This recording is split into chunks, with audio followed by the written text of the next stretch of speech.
Assalamualaikum warahmatullahi wabarakatuh. Apa kabarnya pagi hari ini? Alhamdulillah. Semoga kita terus berada dalam perlindungan Allah Subhanahu wa taala. Topik kita hari ini adalah komponen listrik dan fungsinya serta rangkaian listrik sederhana. Masih dalam buku tema 6C, tokoh dan penemuan. Mari kita simak dan kita perhatikan slide-slide berikut ini.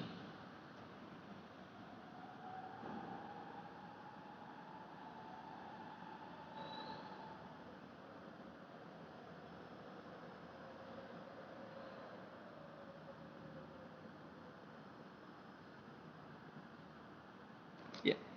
Bagaimana listrik sampai di rumah kita? Perhatikan gambarnya. Dari pembangkit listrik, ya, kemudian dialirkan melalui trafo-trafo pada tegangan tinggi tentunya. Ini kita lihat nih, kalau misalnya di pinggir jalan ada tiang-tiang tegangan tinggi atau sutet ya. Nah, tampak seperti pada gambar, ada yang dialirkan ke industri, ke pabrik-pabrik yang memang membutuhkan tenaga listrik yang besar. Kemudian juga ada yang didistribusikan ke rumah tangga, pertokoan, ruko, hotel, dan lain sebagainya. Nah, mari kita kenal listrik. Listrik itu adalah energi yang dihasilkan akibat dari gerak elektron. Elektron adalah muatan negatif yang dimiliki suatu benda. Lawannya elektron adalah proton yang muatannya positif.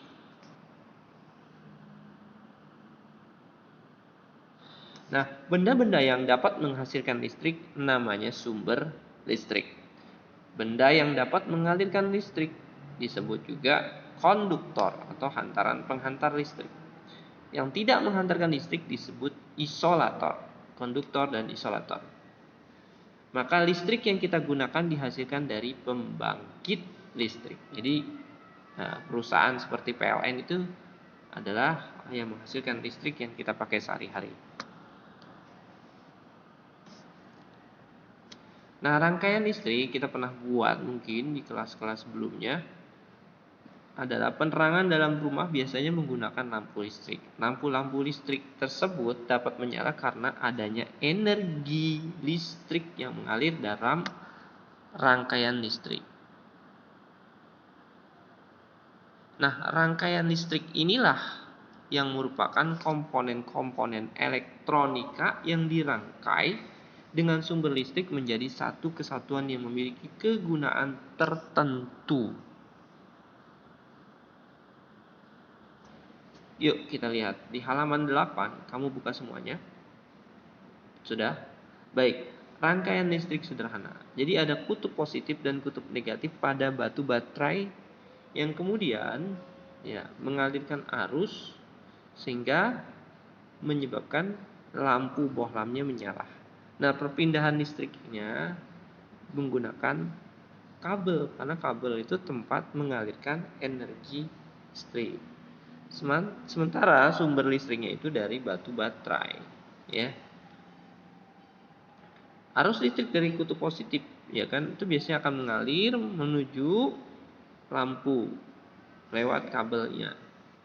Kemudian lampunya menyala karena listriknya terus mengalir dari lampu menuju kutub negatif baterai melalui kabel. Dalam perpindahannya, ya, energi listrik itu dari baterai ke lampu melalui kabel. Nah, kabelnya itu adalah fungsinya penghantar listrik. Ini kita lihat rangkaian terbuka dan rangkaian tertutup.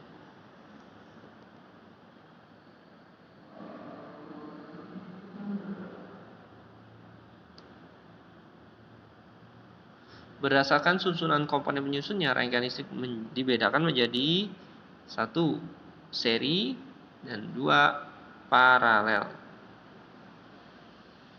Ada juga yang campuran. Nah, kalau listrik seri, lihat pada gambar.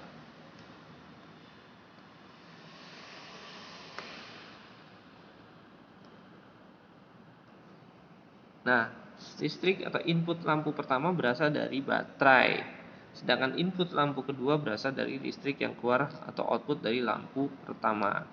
Jadi kalau satunya dicabut, maka dia tidak bisa menyala yang keduanya. Coba saja bohlam yang lampu satunya kamu lepas dari ininya, dari kepala lampunya, fittingnya ya. Nah, maka tidak akan mendapatkan arus di lampu keduanya, tidak akan nyala. Beda dengan paralel.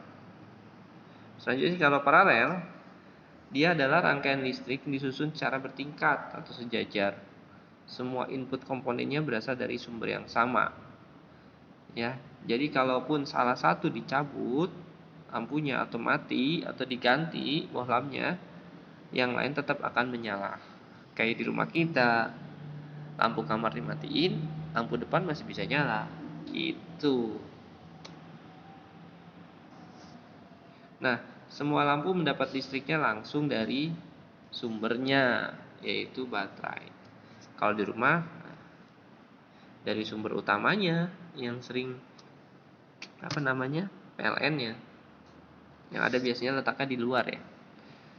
Rangkaian listrik campuran. Jadi campuran ini merupakan rangkaian listrik gabungan dari rangkaian seri dan paralel. Ada di halaman 18. Nah, rangkaian listrik campuran merupakan rangkaian listrik gabungan. Ya. Contohnya ini. Itu paralel, itu seri.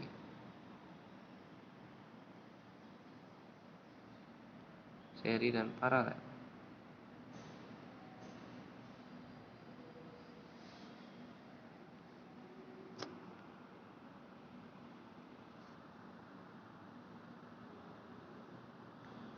Ya, di campuran.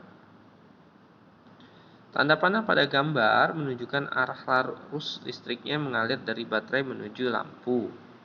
Tanda panah merah menunjukkan arus listrik pada rangkaian seri, sedangkan tanda panah biru menunjukkan arus listrik pada rangkaian listrik paralel.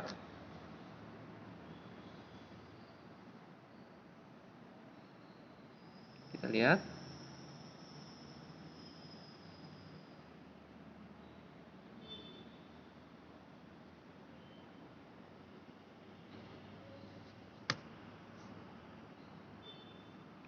Nah, ini beberapa perbedaan yang menjadi perbandingan ya antara seri dan paralel.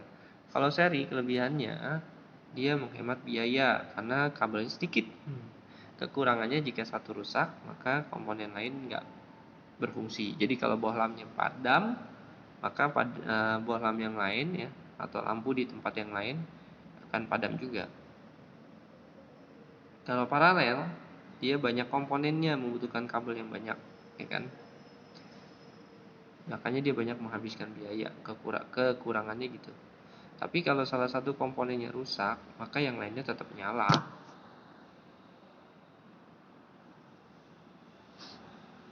Ini beberapa irisan yang bisa kita tarik kesimpulan. Kalau seri disusun sebaris, paralel disusun berderet, bertingkat, satu jalur rangkaian. Kalau dari paralel dari lebih dari satu jalur. Alhamdulillahirabbil alamin.